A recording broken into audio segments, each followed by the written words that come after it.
एक बहुत बड़ा गुनाह बदनिगाही का गुनाह है।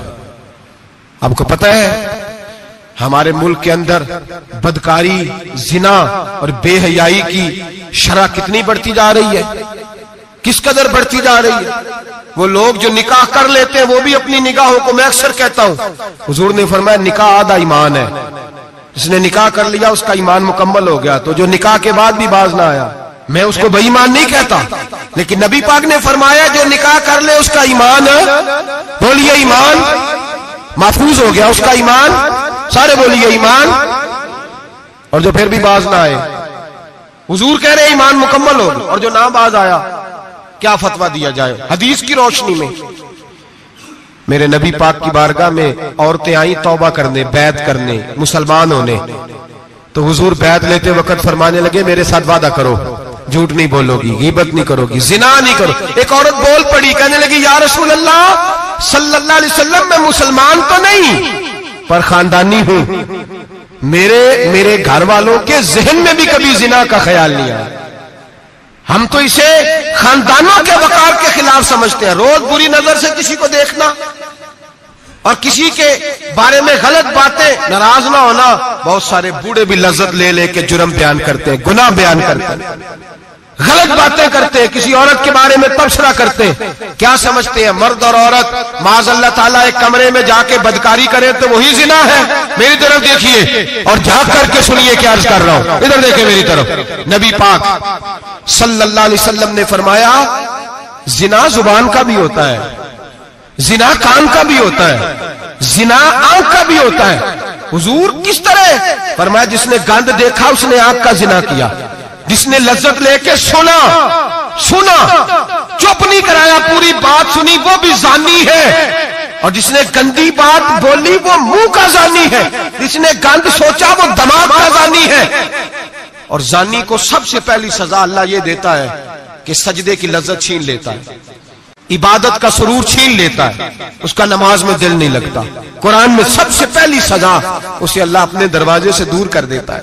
भाइयों आज हमारे सजदे बेकैफ हैं, आज लोग गलत जगह पे घंटों बैठे रहते हैं। मस्जिदों में लोगों के दिलों को घबराहट होती है, लोग भागते हैं। मेरे नबी पाक ने फरमाया तू नजर को पाक कर ले, अल्लाह तेरी इबादत में लज्जत पैदा फरमा देगा। मेरे भाई याद रख ले और सुन ले, सबसे कमजोर आदमी वो है जिसका जहन पाक नहीं। सबसे कमजोर आदमी वो है जो किरदार का गलत है।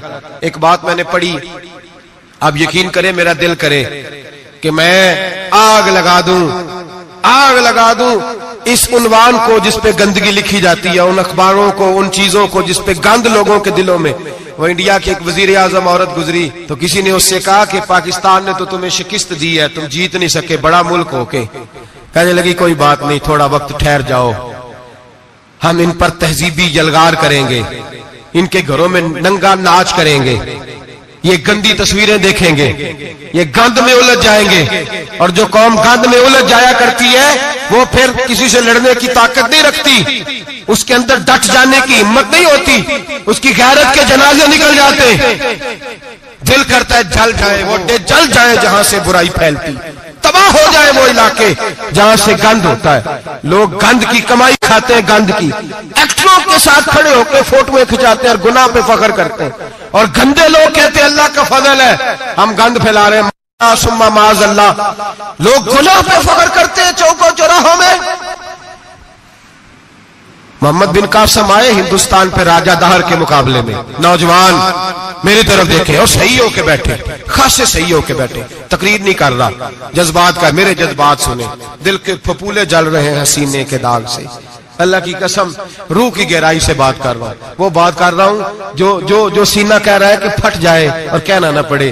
कुरान और हदीस पढ़ते हैं और फिर अपना हाल देखते हैं तो लगता यह है कि अजाब करीब आ गया है, लगता है जमीन फटने वाली है, आसमान गिरने वाला, लगता है करीब आ गया है सारा कुछ। समझे क्या अर्ज कर, ये बात अगर आप समझ गए तो कीमत वसूल हो गई। इसको समझ गए तो समझ ले आपके मिजाज के अंदर अल्लाह ने तब्दीली पैदा कर दी। मोहम्मद बिन कासिम 18 साल का जवान, एक औरत की इज्जत पर राजा दहर हिंदू ने हमला किया, मोहम्मद बिन कासिम बचाने आए। जब हिंदुस्तान आए फौज थोड़ी थी, इलाका थोड़ा था, राजा दाहर की फौज बहुत ज्यादा, और फिर अपना अरब छोड़ के यहां आके हिंदुस्तान में उसके इलाके में उस पर हमला करना। हालात खराब थे।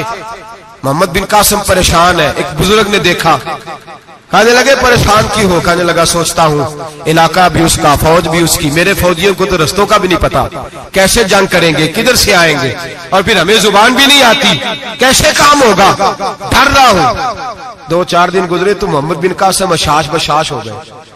और बुजुर्ग कहने लगे खैर है? बड़े मुतमईन हो गए हो? कहने लगे बस राजा दाहर हमसे मुकाबला नहीं कर सकता, राजा दाहर हमारे मुकाबले में खड़ा नहीं हो सकता। वो गिरा के गिरा, वो लड़खड़ाया के लड़खड़ाया, रेजा रेजा हो जाएगा। आपको कैसे खुशखबरी मिल गई? कहने लगे मुझे पता चला है कि राजा दाहर जहन का गंदा है। वो तो चचा की बेटी को नहीं छोड़ता, मामू की बेटी को नहीं छोड़ता, खाला की बेटी को गंदी नजर से देखता है। जिसका जहन गंदा होता है वो किसी का मुकाबला नहीं कर सकता। हमें फतह होगी, फतह, वो गिरेगा। वो बुजुर्ग कहते हैं मैं समझ गया कि वाकई से फतह होगी। आज कश्मीर क्यों आजाद नहीं हो रहा? फलस्तीन में आग क्यों लगी हुई है? मुसलमान जब तक जहन का गंदा है, कमजोर है, जब तक जहन का नापाक है, कमजोर है। हजरत साद बिन अबी वकास रज़ी अल्लाह ताला अन्हु फरमाया करते थे, अल्लाह मुसलमान की मदद उतनी देर तक करता रहता है जितनी देर तक मुसलमान का जहन साफ रहता है, किरदार पाक रहता है। आग इसलिए मुआशरे में लगी है। नौजवानों तुम कहते हो कामयाबियां नहीं मिलती, उसे कैसे कामयाबी मिल सकती है जिसका जहन ही साफ नहीं? वो कैसे दुनिया की बाजी जीत सकता है जिसकी निगाह ही पाक नहीं? वो कैसे आगे बढ़ सकता है जिसके किरदार में पाकीज़गी नहीं? अपने आप को पाक कर लो, अल्लाह हर मुश्किल में तुम्हारी मदद फरमाएगा, हर रास्ते में तुम्हारी मदद फरमाएगा। और मैंने कहा जब आदमी नापाक होता है तो रब करीम उससे इबादत की लज्जत छीन लेता है। और अल्लाह की सबसे बड़ी सजा यह है कि किसी को सजदा न लंबा करना दे। रब करीम सबसे ज्यादा उससे नाराज है जिसको कुरान पाक के खोलने की तौफीक ना हो। सबसे ज्यादा रब करीम उस शख्स से नाराज है जो अल्लाह की बारगाह में झुकने की लज्जत छोड़ जाए। मेरे नबी पाक सैयद आलम अलैहिस्सलाम के सहाबा लंबी इबादतें करते थे, लंबी।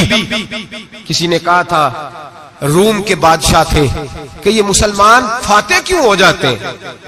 तो उसने कहा मैंने मौला अली के जमाने में जासूसी कराई थी, पता किया था कि हर मैदान में कामयाब क्यों होते हैं। तो कहते मैंने देखा ये दिन के मुजाहिद होते हैं पर रात के आबिद होते हैं।